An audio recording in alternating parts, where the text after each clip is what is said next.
आज के इस वीडियो में हम लोग सौर मंडल यानी सोलर सिस्टम के बारे में जानेंगे। सौर मंडल में 3 प्रमुख चीज़ों को पढ़ा जाता है, ग्रह को, उपग्रह को और बौना ग्रह या धूमकेतु या और भी छोटे छोटे जो खगोलीय पिंड होते हैं, यानी आसमान में जो भी कुछ छोटे छोटे चीज़ होते हैं उन सभी को इसी सौर मंडल के अंदर पढ़ा जाता है। ठीक है, तो सबसे पहले हम लोग जानते हैं ग्रह कितने होते हैं। अभी वर्तमान समय में कितने ग्रह हैं, तो 8 ग्रह हैं, पर 2006 से पहले हमारे पास टोटल 9 ग्रह थे। ठीक है, इंटरनेशनल एस्ट्रोनॉमिकल यूनियन यानी IAU के द्वारा प्राग में एक सम्मेलन हुई थी 2006 में, जिसे प्राग सम्मेलन 2006 कहा जाता है। इसी सम्मेलन के द्वारा है ना, प्लूटो पहले ग्रह माना जाता था, लेकिन इस सम्मेलन में कहा गया कि प्लूटो जो है वो एक ग्रह के जैसा नहीं है ना। वो कहा जा सकता है कि गुण के रूप में देखा जाए तो एक ग्रह का होने का जो गुण है वो इस प्लूटो में नहीं है। इस वजह से प्लूटो को ग्रह के दर्जा से है ना दर्जा से हटा दिया गया और प्लूटो को एक बौना ग्रह यानी ड्वार्फ प्लैनेट कहा गया। ठीक है, चलिए, तो अब वर्तमान में ग्रहों की संख्या कितनी है, तो वर्तमान में ग्रहों की संख्या 8 है। ठीक है, तो कौन कौन है इसको हम लोग जानेंगे। सबसे पहले समझ लीजिए कि वर्तमान समय में ग्रहों की संख्या 8 है और पहले कितनी थी, 9। 2006 से पहले ग्रहों की संख्या 9 मानी जाती थी, लेकिन 2006 में जो प्राग सम्मेलन हुई थी इसके बाद ग्रहों की संख्या कितनी है, 8 है। ठीक है, देखिए, सौर मंडल जिसका प्रधान या मुखिया या सौर परिवार का, सौर मतलब सूरज, मंडल मतलब समझ लीजिए एक समूह, तो सौर मंडल में यानी सूरज और उसके 8 ग्रह और उनके ग्रहों के जो उपग्रह होते हैं, जो ग्रहों के चक्कर लगाते हैं, उन सभी को सम्मिलित रूप से यानी एक नाम में कह दिया गया है कि यह एक सौर मंडल है, यानी सूरज का परिवार है। सूरज मेन है क्योंकि सूरज के पास सबसे ज़्यादा शक्ति है ना, जिसके वजह से सूरज सबको अपने चारों ओर घुमवाता है ना, जिस वजह से सूरज को कहा गया है यह इस पूरे परिवार का क्या है, मुखिया है, यानी मेन सदस्य यानी मेन है। ठीक है, तो और इसी के नाम से इस पूरे समूह को जाना जाता है सौर मंडल यानी सोलर सिस्टम। ठीक है, और इस 8 ग्रहों के पास जो ऊर्जा जाती है या ऊर्जा जो भी प्राप्त होती है इसी सूरज के द्वारा यानी सूरज के जरिए।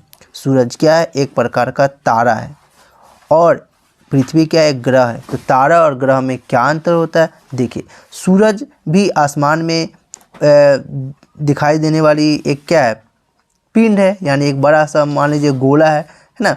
तो आसमान में आपको कुछ भी दिखाई दे रहा है वो सभी को कहा गया है पिंड, और आसमान में यानी उसको खगोलीय कहा गया है। ठीक है, तो आसमान में यानी रात के समय में ज़्यादातर आपको साफ साफ दिखाई पड़ता है, तो उन सभी चीज़ों को कहा गया है खगोलीय पिंड। ठीक है, जो खगोलीय पिंड, तो जो छोटा होता है, आकार में छोटा होता है, जिसके पास खुद का ऊर्जा नहीं होता है ना, जिसमें कहा जा सकता है जो खुद से ऊर्जा को उत्सर्जित नहीं कर पाते हैं, उन सभी को ग्रह कहा गया है। और ग्रह क्या होते हैं, किसी दूसरे तारा का चक्कर लगाते हैं। तारा क्या होता है, जो आकार में ग्रहों की तुलना में तो बहुत बड़ा होता है, जैसे कि पृथ्वी से 109 गुना बड़ा हमारा ये तारा यानी सूरज है। ठीक है, 109 गुना बड़ा, यानी तारा से 109 गुना बड़ा, पृथ्वी से 109 गुना बड़ा है, यानी तारा जो होता है वो ग्रहों की तुलना में बहुत ज़्यादा बड़ा होता है, जो खुद से ऊष्मा उत्पन्न करता है, जो गैसियस होता है, जो आग का गोला होता है कहा जा सकता है। ठीक है, इसको तारा कहा जाता है। तो सूरज भी एक प्रकार का तारा है ना, जिससे हम लोग ऊर्जा प्राप्त करते हैं। ठीक है, ये हमसे 15 बिलियन दूर है, फिर भी हम लोग इससे ऊर्जा प्राप्त करते हैं, यानी सोच सकते हैं ये कितना ज़्यादा इसके पास ऊर्जा है। ठीक है, जानेंगे हम लोग इसके पास कितना ऊर्जा है, आंतरिक अंदर में कितना ऊर्जा है, बाहरी की तरफ कितना ऊर्जा है, सूरज का जो धब्बा है उसमें कितना ज़्यादा डिग्री सेल्सियस तापमान है, कितना गर्मी है ना, इन सभी बातों को जानेंगे। सबसे पहले जान लीजिए कि हमारे पास यानी सौर मंडल में कुल 8 ग्रह होते हैं। ठीक है, देख रहे हैं आप ये पिक्चर में, तो बीच में 4 ग्रह है, फिर 4 ग्रह, ये बीच में जो है इसी को कहा जाता है क्षुद्र ग्रह की पट्टी यानी एस्टेरॉयड बेल्ट। ठीक है, यानी क्षुद्र ग्रह कह सकते हैं इसको, क्षुद्र ग्रह है। ठीक है, इसको ग्रह इसलिए कहा जाता है क्योंकि ये भी क्या करता है, सूरज का चक्कर लगाता है।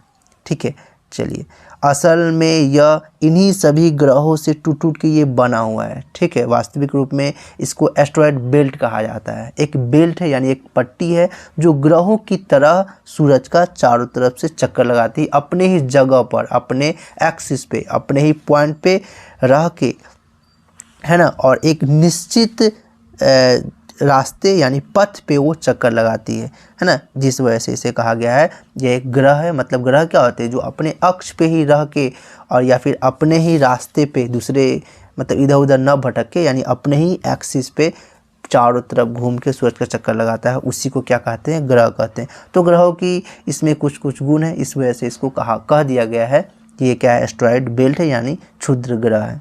ठीक है, इससे पहले वाले जो ये 4 ग्रह है इसको कहा गया है आंतरिक ग्रह। क्या कहा गया है, आंतरिक ग्रह।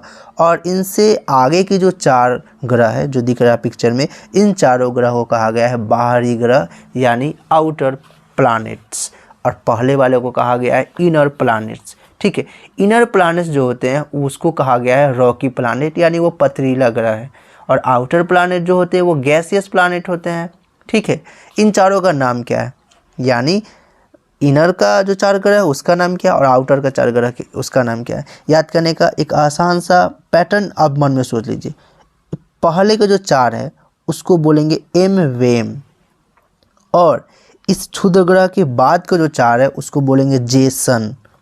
जे से ये बड़ा वाला आप देख रहे हैं जुपिटर, उसके बाद एस से सैटर्न, एस से जेसन है ना, तो जे से जुपिटर, एस से सैटर्न, यू से यूरेनस, और जेसन एन लास्ट में है तो एन से नेपच्यून। इन चारों को ऐसे भी याद कर सकते हैं, ये जुपिटर, ये सैटर्न, ये यूरेनस और ये नेपच्यून, जेसन।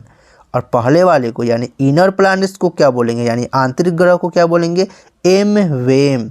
एम से मरकरी, भी से वेनस, और ई से अर्थ, और एम से मार्स। याद करने का तरीका ये भी है कि जो इनर में है उसको क्या बोलेंगे, इनर में जो 4 है तो फर्स्ट वाला भी एम है और लास्ट वाला भी एम है, और हम लोग को पता है कि थर्ड में अर्थ है, बच गया एक, तो भी से हम लोग याद कर लेंगे क्या, शुक्र यानी वेनस। ठीक है, तो एम से मरकरी, वेनस मतलब शुक्र, अर्थ यानी पृथ्वी, मार्स मतलब बुध, मतलब मंगल ग्रह, मार्स मतलब मंगल। इन चारों को हिंदी में क्या बोलेंगे, तो सबसे पहले क्या है, जुपिटर है जिसको हिंदी में बृहस्पति बोला गया है, सैटर्न है जिसको हिंदी में क्या बोला गया है, शनि बोला गया है, स से सैटर्न, स से शनि, सैटर्न। उसके बाद क्या है, यूरेनस जिसको अरुण बोला गया है, और नेपच्यून जिसको वरुण बोला गया है। ठीक है, कैसे याद करेंगे, कौन अरुण पहले आएगा कि बाद में वरुण आएगा, इसमें कन्फ्यूज़न होती है। देखिए, ये जो हिंदी में अ ही होता है तो इसमें अ जो है सबसे फर्स्ट में आता है, और क ख ग में जो लास्ट वरुण है ना, तो क ख ग जब पढ़ते हैं तो वह तो बहुत बाद में आता है, तो इससे हमको समझ में आ जाएगा कि वह जो है लास्ट में आया और अ में अ जो है फर्स्ट में आया, यानी अरुण फर्स्ट में आएगा, वरुण लास्ट में आएगा। ठीक है, तो अरुण तब वरुण, वरुण को कहा गया नेपच्यून। तो ये हमारे हो गए 8 ग्रह, सबसे पहला बुध, दूसरा शुक्र, तीसरा पृथ्वी, चौथा मंगल। फिर आउटर में यानी बाहरी ग्रह में है जो गैसियस है, पहला बृहस्पति, दूसरा शनि, तीसरा क्या हो जाएगा अरुण, और लास्ट हो जाएगा वरुण। ठीक है, इंग्लिश में क्या बोलेंगे, सबसे पहला वाला को बोलेंगे मरकरी, उसके बाद वेनस, तीसरा अर्थ, चौथा मार्स, फिर पांचवा कहा जा सकता है, यानी आउटर का फर्स्ट और ग्रह के क्रम में देखा जाएगा तो पांचवा जुपिटर, छठा सैटर्न, और सातवां यूरेनस, और आठवां नेपच्यून। ये हो गए हमारे ग्रह। अब देखिए, यहीं से एग्जाम में सवाल बनाया जाता है बहुत ज़्यादा। देखिए, अब सवाल पूछा जाएगा कि सूरज से सबसे नज़दीक कौन सा ग्रह है, तो कौन है, M4 को क्या हो गया, बुध यानी मरकरी हो गया, और सबसे लास्ट में कौन ग्रह है, तो नेपच्यून जिसको वरुण कहा गया है। तो यहाँ से 2 सवाल एग्जाम में पूछे जाते हैं कि सूरज से सबसे नज़दीक ग्रह कौन है, नज़दीक का ग्रह कौन है, सबसे नज़दीक का ग्रह कौन है, तो बुध यानी मरकरी। और सबसे लास्ट का ग्रह सूरज से सबसे दूर ग्रह कौन है? तो नेपच्यून यानी वरुण। 2 सवाल हो गए। फिर यहाँ से सवाल बनता है कि सूरज का सबसे पहले चक्कर, सूरज का सबसे पहले चारों तरफ घूम के चक्कर कौन लगा लेता है, यानी कौन सूरज को सबसे पहले परिक्रमण कर पाता है, यानी कौन घूम पाता है सूरज को? तो सबसे पहला कौन है? बुध है। तो यही सबसे नज़दीक जो रहेगा वही ने सबसे पहले चक्कर लगाएगा। तो सबसे पहले जो चक्कर लगाता है वो मरकरी यानी बुध है। और सबसे लास्ट में यानी सबसे देर में किसका परिक्रमण का जो काल है वो सबसे लास्ट में यानी सबसे देर में कौन सूरज का एक पूरा मुकम्मल चक्कर लगा पाता है? तो लास्ट में कौन है? नेपच्यून है, यानी कौन? वरुण है। तो वरुण एक ऐसा ग्रह है जो सूरज का सबसे लास्ट में अपना एक चक्कर मुकम्मल करता है। ठीक है, चलिए तो यहाँ से समझ में आ गई होगी कि 4 सवाल बन गया। सबसे पहले कौन परिक्रमण करता है, यानी सूरज के चारों तरफ चक्कर कौन लगाता है? तो मरकरी। सबसे लास्ट में कौन परिक्रमण करता है सूरज का? तो क्या हो गया? परिक्रमण करना का मतलब ही हो गया कि किसी दूसरे का चक्कर लगाना। किसी दूसरे का यानी ग्रह है तो किसका चक्कर लगाया? जाहिर सी बात है वो सन का ही चक्कर लगाएगा, है ना, क्योंकि सन के ही क्षेत्र में वो है और सन का ही वो एक सदस्य है, यानी सौरमंडल यानी सन का ही एक सदस्य है ना। सौरमंडल, सौर मतलब सूरज, मंडल मतलब समूह, मंडल मतलब एक कहा जा सकता है परिवार कह दीजिए या एक समूह कह दीजिए। तो सूरज के समूह में ही ना है ये, तो सूरज का ही चक्कर लगाएगा ना ये। तो परिक्रमण का मतलब हो गया चक्कर। तो सबसे नज़दीक कौन, सबसे नज़दीक में कौन है? तो मरकरी है। तो सबसे पहले कौन चक्कर लगा लेगा? तो मरकरी। और सबसे लास्ट में जो रहेगा वही, क्योंकि दूरी है ना ये। अब एक लाइन से यहाँ पे दिखाया गया, यानी ये लाइन से नहीं होता है, कोई कहीं होता है, कोई कहीं, कोई कहीं, अलग अलग अपने अपने जगह पे होता है ये। ठीक है, लेकिन एक साथ दिखा दिया गया है ताकि समझाने में आसानी हो। ठीक है, चलिए तो 4 सवाल हो गया। सूरज से सबसे नज़दीक का ग्रह बुध, सूरज से सबसे दूर का ग्रह नेपच्यून, सबसे पहले कौन चक्कर लगाता है यानी परिक्रमण सबसे पहले कौन करता है? बुध, सबसे लास्ट में कौन करता है? नेपच्यून। यहाँ से 4 हो गए, 4 सवाल हो गए। फिर अब 5वां सवाल, सबसे इन 8 ग्रहों में सबसे बड़ा कौन ग्रह है? सबसे बड़ा ग्रह आकार में, है ना, आकार में, आयतन में देखा जाए तो सबसे बड़ा ग्रह कौन है? तो ये है बृहस्पति यानी जुपिटर। सबसे बड़ा ग्रह कौन है? जुपिटर। ठीक है, और सबसे छोटा ग्रह कौन है? तो बुध है। आप पिक्चर में भी देख सकते हैं सबसे छोटा ग्रह कौन है? बुध। और सबसे बड़ा कौन है? जुपिटर। अगर इसका क्रम में देखा जाए कि सबसे बड़ा कौन है, फिर उससे छोटा, फिर उससे छोटा, फिर उससे छोटा, ऐसे कौन है, देखिए याद करना बहुत आसान है। आउटर का देखिए, आउटर में सबसे ऐसे सबसे बड़ा तो बृहस्पति है ही, लेकिन आउटर में भी सबसे बड़ा बृहस्पति है। ठीक है, उसके बाद क्रम में है, सबसे बड़ा जुपिटर है, उससे छोटा कौन है? सैटर्न है, उससे छोटा कौन है? तो यूरेनस है, और उससे छोटा कौन है? नेपच्यून है। ये क्रम में है, तो याद करने में भी हम लोग को आसानी होती है। सबसे बड़ा जुपिटर, उससे छोटा सैटर्न, उससे छोटा यूरेनस, उससे छोटा नेपच्यून। और नेपच्यून से छोटा कौन है? तो नेपच्यून से छोटा जो है अर्थ है। नेपच्यून से छोटा कौन है? तो अर्थ है। और अर्थ से छोटा कौन है? एकदम थोड़ा सा छोटा है जो है वो कौन है? तो ये वेनस है। कौन है? वेनस। और वेनस से छोटा कौन है? तो मार्स है। और सबसे छोटा पता ही है कि वो बुध है यानी मरकरी है। तो ये हो गए हम लोग का एक क्रम, पूछा जाएगा एग्जाम में कि आकार के हिसाब से यानी वही साइज के हिसाब से उसका एक क्रम बताइए। तो सबसे बड़ा हो गया बृहस्पति, फिर उसके बाद शनि, फिर उसके बाद अरुण, फिर वरुण, फिर पृथ्वी, फिर शुक्र, फिर मंगल, फिर बुध। ये हो गए इसका क्रम। ठीक है, चलिए अब हम लोग जान लेते हैं, है ना, अब हम लोग जान लेते हैं कि आकार के हिसाब से तो इसका क्रम हम लोग देख लिया। अब इसका घनत्व के हिसाब से क्रम देखेंगे। इसका घनत्व, इसका जो घनत्व होगा उसके हिसाब से इसका क्रम देख लेते हैं। तो सबसे घनत्व के हिसाब से देखा जाए तो सबसे कम घनत्व जो है किस में है? तो वो शनि में, फिर उससे थोड़ा ज़्यादा अरुण में, फिर उससे ज़्यादा बृहस्पति में, फिर उससे ज़्यादा नेपच्यून में, फिर उससे ज़्यादा मंगल में। सबसे ज़्यादा जो घनत्व जिसमें है वो किस में है? शुक्र में है। ठीक है, चलिए तो अभी हम लोग क्या क्या जाने? आकार के हिसाब से इसका क्रम जाने, फिर घनत्व के हिसाब से जाने, फिर इसका क्रम हम लोग इसका सूर्य से दूरी के हिसाब से भी जान लेते हैं। क्या सिंपल है, एम वेम जेसन, एम से मरकरी, वी से वेनस, वेनस, हाँ, ई से अर्थ, एम से मार्स, फिर उसका जेसन, जुपिटर, सैटर्न, यूरेनस और नेपच्यून। इसका क्रम हो गया। कैसे याद करेंगे हिंदी में? बुध शुक्र शनि मंगल, बुध शुक्र शनि मंगल, बुध शुक्र शनि मंगल। फिर उसके बाद क्या है? 4 है, तो बृहस्पति, बुध शुक्र अर्थ मंगल है, ठीक है, बुध शुक्र पृथ्वी मंगल, बुध शुक्र पृथ्वी मंगल। और ये आउटर में 4 है, इसका नाम क्या है? तो बृहस्पति, शनि, 2 भाई है, अरुण वरुण। भाई नहीं मतलब नाम सेम है वैसा, लेकिन वास्तविक रूप में देखा जाए तो दोनों को बहन कहा जाता है। इसको पृथ्वी को और शुक्र को कहा जाता है कि ये दोनों बहन है ना। चलिए, जुड़वा बहन या बहन के रूप में या भगनी के रूप में जाना जाता है। तो किसको? तो पृथ्वी को और शुक्र को, ठीक है।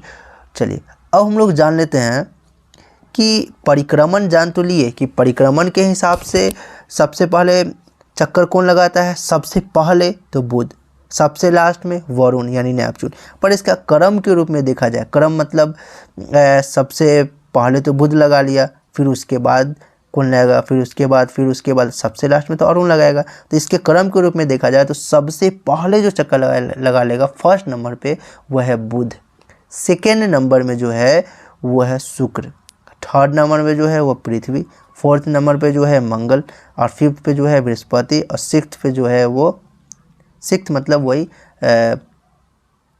शनि, और सेवेंथ पे क्या है? अरुण, और 8 नंबर पे क्या है? वरुण। सेम है, वही परिक्रमण दूरी के हिसाब से, जो नज़दीक है वो पहले लगाएगा चक्कर, जो दूर है वो लास्ट में लगाएगा। सिंपल है। तो परिक्रमण भी हम लोग जान लिए कि सबसे पहले बुध है, शुक्र है, पृथ्वी है, मंगल है, बृहस्पति है, शनि, अरुण और वरुण है। ये इसका परिक्रमण हो गया। अब एग्जाम में पूछेगा परिभ्रमण, यानी अपने जगह पर, अपने एक्सिस पर सबसे पहले चक्कर कौन लगा लेता है? जैसे कि हम लोग का अर्थ है, तो अर्थ जो होता है एक दिन में यानी 24 घंटे में पूरा अपना मुकम्मल चक्कर लगा लेता है। उसी तरह सबसे जल्दी कौन लगाता है और सबसे देर अपना जगह पे चक्कर कौन लगाता है? तो सबसे पहले अपने जगह पे जो चक्कर लगाता है वो है बृहस्पति। सबसे बड़ा है, फिर भी ये सबसे बड़ा होने के बावजूद भी सबसे पहले मात्र 10 घंटा में अपने आप को एक राउंड लगा लेता है। अपने आप को एक राउंड लगाना ही परिभ्रमण कहा जाता है। समझ में आए? मतलब अपने जगह पर रह के पूरा 360 डिग्री घूमना ही क्या कहलाता है? परिभ्रमण कहलाता है। सिंपल समझ लीजिए, अपने जगह पे खड़े रह के, परि मतलब चारों ओर, भ्रमण मतलब घूमना, अपने जगह पे खड़े होके घूमना, अपने एक्सिस पे ही घूमना परिभ्रमण कहलाता है। यानी अपने जगह पे खड़े रह के चारों तरफ घूमना परिभ्रमण कहलाता है। तो सबसे पहले यानी अपने अक्ष पर सबसे कम समय में घूमने वाला कोई ग्रह है तो वह है बृहस्पति, मात्र 10 घंटा में। फिर उसके बाद शनि, फिर उसके बाद वरुण, फिर उसके बाद अरुण, फिर उसके बाद पृथ्वी जो कितने घंटे में घूमता है? 24 घंटे में अपने आप को पूरा एक चक्कर लगाता है। 5वें नंबर पे जो आता है पृथ्वी, जो अपने एक्सिस पे चक्कर लगाता है यानी परिभ्रमण करता है। 6ठा पे आता है मंगल, 7वां में आता है बुध, और सबसे देर तक में यानी जिसका परिभ्रमण काल जो है सबसे ज़्यादा है वह है शुक्र। तो एग्जाम में सवाल पूछा जा सकता है कि कौन सा ग्रह है जो अपने एक्सिस पर सबसे कम समय लेता है घूमने में? तो बृहस्पति। और कौन ग्रह है जो अपने अक्ष पर सबसे अधिक समय लेता है घूमने में? वह है शुक्र।